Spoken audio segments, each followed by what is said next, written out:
Hello again. As you can see, I am now in a different office, having moved house since the last time I recorded one of these video series.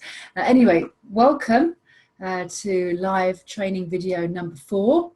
My name's Lindsay Agnes, and what I'm going to do is I'm going to pop into share screen.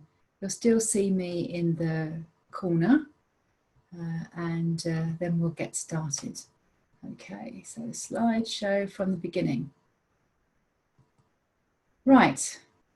Okay, fantastic. So you should have me in the top right-hand corner and my slides. So hello, everybody. I hope you've been enjoying the video live training video series so far. This is video number 4, and it's all about successful financial strategies for midlife women. And I do find this is an area that's very close to a lot of women's hearts, actually, particularly if they've been in a long-term relationship and not necessarily, had the time or the ability to really provide for themselves over that period of time. And sometimes it can be the financial strategies that actually, keep you stuck because you fear that you're so fearful of leaving and having to fend for yourself financially. So this live training seminar is all about some NLP strategies for managing your finances much more effectively. So let's get started. Just a reminder again, this is me, Lindsay Agnes. I'm a master trainer of something called Neuro-Linguistic Programming. I talked a lot more about NLP on video number 2. So if you're curious to find out more, go back and have a listen. I worked for 11 years as a change management consultant at PricewaterhouseCoopers. So very much have a business focused background, and now 12 years running my own business that's called the Change Corporation, and the brand Age with Attitude is part of that organisation. And I'm focused on both professional and personal change. And I'm the writer of 4 books that I'm very proud of, particularly Change Your Life with NLP, that has been a bestseller since it was published a few years ago now. So that's something about me. And just again, I think it's always important for you to understand something about my values and my philosophy for life, really, and the work that I do. And my absolute core belief is that everybody has the power to change and to become the person they want to be and to live their lives with purpose, passion, and reach their true potential. I call them the 3 Ps: purpose, passion, and potential. So that's something about me. So on this particular live training seminar, we're going to have a look at these things. We've all got a relationship with money. I'm curious to find out what yours is. It's really important that you understand what your relationship is with money. How healthy is it? We'll be asking ourselves that question. What do you believe about money? Do you believe that money can come to you? Do you believe it's possible to have money in your life? What are the money viruses, I call them, that are holding you back? These are limiting beliefs that you might have about money. So they're the things that we're going to be covering. So I'm very excited about that. So this first question, what is your experience with money? How's it been in your life so far? Are you someone who has found money easy to come by? Or has money been hard to come by? Have you been able to accumulate money? Or do you find that when you have it, you lose it easily? Are you solvent currently, or are you in debt? How do you feel about that? If you're in debt, what plans do you have to manage that debt, to get yourself out of that? Are you one of these people that spends money often as an emotional prop, really, to feel better about yourself? I had one of my clients actually that had over 500 pairs of shoes. I mean, Imelda Marcos had nothing on her. And every time she really felt miserable about what was happening in her life, she would go out and buy another pair of shoes, which was fine if you've got the money to do that. She didn't, and so she was accumulating debt that was causing her lots of difficulties in her life. So how do you spend money? Again, it's important to understand that. Do you have financial independence right now in your life? And if not, why not? And what plan do you have to gain that financial independence or even perhaps financial freedom in your life? which is one of my ultimate goals, because actually financial independence gives us the control of our lives. You know, we can do what we want, we can be who we want, we're not dependent on anybody else, you know, to fund our lives. And this is the experience that I hear so often with women, particularly midlife women, if they've been at home bringing up a family, or they've been in lower paid jobs, you know, supporting their partner's career, looking after the children, and then suddenly at midlife, particularly if you're party to a divorce or something like that, you know, you suddenly find that financially you're struggling, maybe for the first time in your life, or you'd love to go out and start again, but actually you feel you can't do that because you don't have the funds to do that. So a few quite important questions there, and some really important things for you to have a think about. First activity on this training video is really for you to uncover what are your beliefs about money. Now, I was brought up in an East End family. Money was pretty tight, actually, and it took me a while as I was getting into my own personal development to really understand what my beliefs were about money. And often, if you go back and look at your environment as you were growing up, the beliefs your parents had about money, it's very likely that your beliefs will be similar, because we often absorb these things, or they could be literally the opposite. But ask yourself, you know, what are your beliefs about money? Because that will drive whether money is coming to you easily right now, or whether it's really tough, you know, to build up any accumulation of wealth.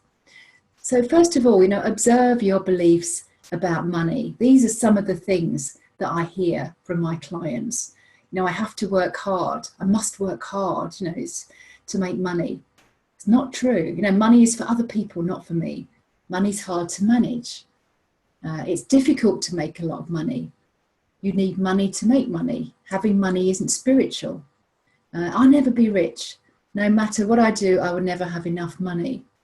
These are just examples. What I would like you to do is to write down in your journal. Again, we set up our journals in the first live training video. Write down in your journal, what are your beliefs about money? And really be honest with yourself about this. And as I say, these are just a few things to just get you thinking.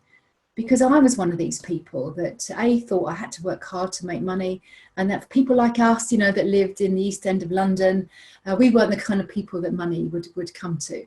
And they were beliefs that I needed to change about my life in order, you know, for me to move forward in a much more positive way. So as I said, step 2, list them in your journal, paying special attention to what I call money viruses. And these are all these negations. They're really about what money is or isn't to you, or you know, I don't have the money I want yet. Now, the viruses are those negative beliefs. So as you write them in your journal, if you think you've stumbled across a money virus, so I just gave you a couple of examples of mine. You know, money does not come easily to people like us living in the East End of London. That's absolutely a money virus, and that I have to work really hard to make money. If you have any of those, I'm sure you will have, you know, underline them, highlight them. Ask yourself, you know, where do these beliefs come from? Because as I said earlier, most of these are things that are generously donated to you by your parents or your environment, but they're not real. Now, they are generalizations, and that's the really exciting part, because we can change what we believe about money at any point in time. You can change your beliefs as a result of watching and listening to this particular training.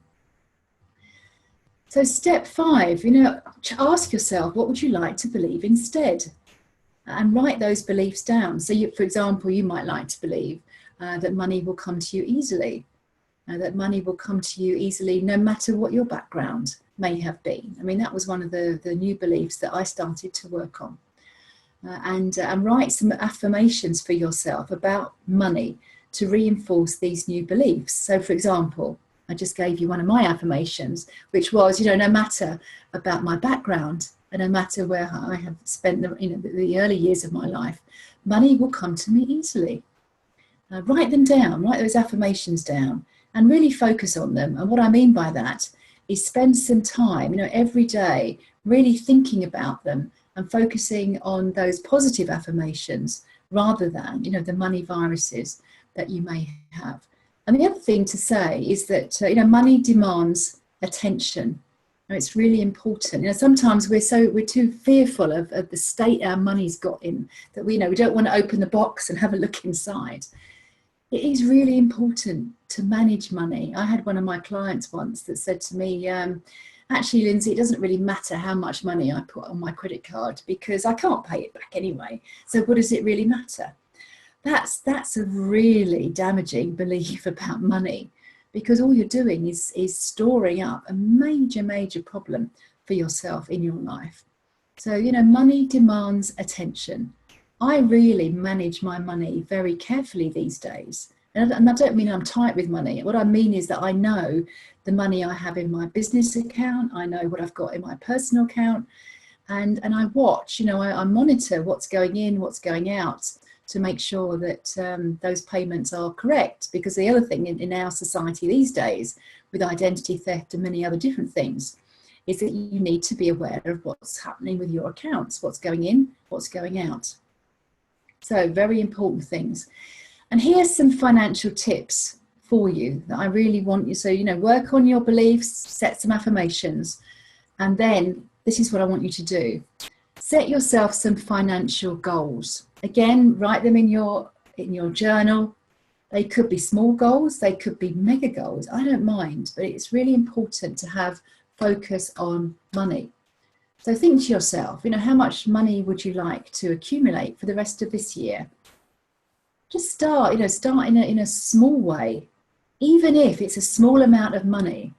As long as you're in credit rather than debt, that's good. You know, that's a very good start. Spend less than you earn. That sounds obvious, doesn't it, really? But how many of us, you know, get into this trap? And I've been there too, you know, in my early years when I had young children at home as well, is that, you know, the temptation is to buy credit because, you know, we want to spend more than we're actually having coming in.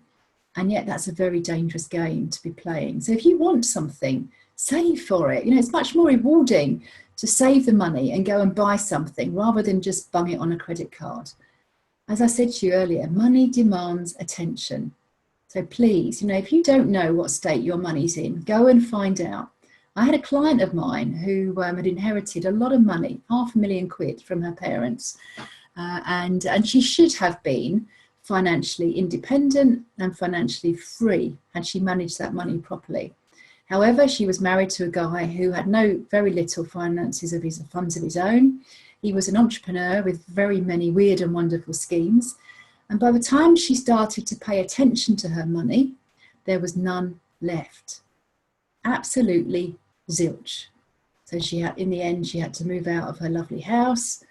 Obviously, she left her husband and move into rented accommodation. But she said to me, do you know what, Lindsay, at least I'm in control now.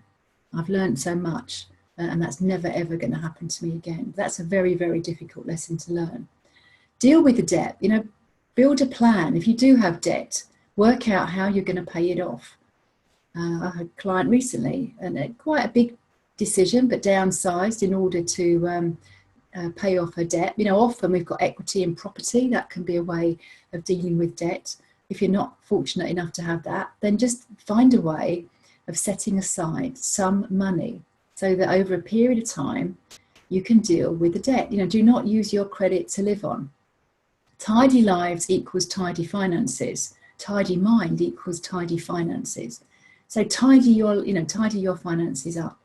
Save whenever you can. Save whenever you can. I've got this, you know, choose a financially responsible partner. I added that after the story that I told you about one of my clients. It's really tough if you're with someone who is irresponsible around money, because you can end up picking up the pieces of that. Train yourself, you know, to become financially independent and opt for long-term financial planning. I mean, what's your pension situation? Do you know? Because if you're at midlife now, you really should have a plan. What is it? You know, even if you start to save in a very small way and putting money into a private pension, you'll be very glad that you did. I mean, I did this when I set up my own business. Once or twice, I've had to turn it off and then I turn it on again. Thank goodness for for as long as I can remember, it's been turned on. It's really, really important to have stability and to have security, you know, as you grow older. Start investing. I mean, do you own a property? If you do, as I say, and if you've got equity in that property, what could you do with that money? You know, it's never too late to start. That's the really important message. Even if your finances are in a right old mess right now, it's not too late to start managing them. Just be courageous and bold and sort them out. And you know, first of all, find out what on earth is going on. You know, we've had mortgages, interest rates at an all-time low for many years. You know, if you're not overpaying a mortgage, if you've got some spare money coming in, then you should be. You know, I've got a mortgage that I'm overpaying, and I have been for several years now. You know, when the opportunities are there, you know, the interest rate's very, very low at the moment. Make the most of them, because it's not always going to be like that. So some very, very useful tips there. Very pragmatic, nothing too difficult. However, they do demand attention. Just a reminder, I spoke about this on video number 2 when I was talking about some of the really important frames around NLP. But, you know, take responsibility for what you want. It's very easy to be on the effect side of this scenario where, you know, you make all the excuses under the sun about why you cannot manage your money, and you end up patting yourself on the back, letting yourself off the hook again. And yet, you know, for those people that move to the cause side of the scenario, where they absolutely take responsibility for the mess that their money might be in, and they take responsibility for sorting it out, starting right now, then, you know, these are the people that will eventually get the result that they want in their lives. So, you know, one question is around money. Where are you? Are you at the effect side? You know, letting yourself off the hook with all the excuses under the sun? Or are you at cause? Are you spending your money wisely? You know, are you taking responsibility and really giving yourself a good talking to in terms of how you save, how you manage money, and particularly the plans that you have to move, if you're in debt, to move into a solvent situation? So really ask yourself a difficult question around that. So there you are, a few ideas around financial strategies, and also to get you thinking about your financial beliefs. I'm sure, you know, this is training video number 4. If you have found these videos to be really useful and you want to learn more, I run regular 3-day mind and body retreats at beautiful venues. I have special guests that come and join me. And we absolutely will be going into more detail in terms of financial strategies on our next retreat. And to find out more details, you can email me at any time, Lindsay at agewithattitude.co.uk, and that's LINDSEY, Lindsay at agewithattitude.co.uk, or go onto our website, agewithattitude.co.uk, and have a look at all the information that we have online about our mind and body retreats. So that's it for now. Tomorrow we've got video number 5 coming along, and I really look forward to hearing how you're getting on with this series, and I always love to get feedback from my clients in terms of how they've helped you make maybe a small, medium, or even a mega shift in your life. So take care, and see you soon. Bye-bye.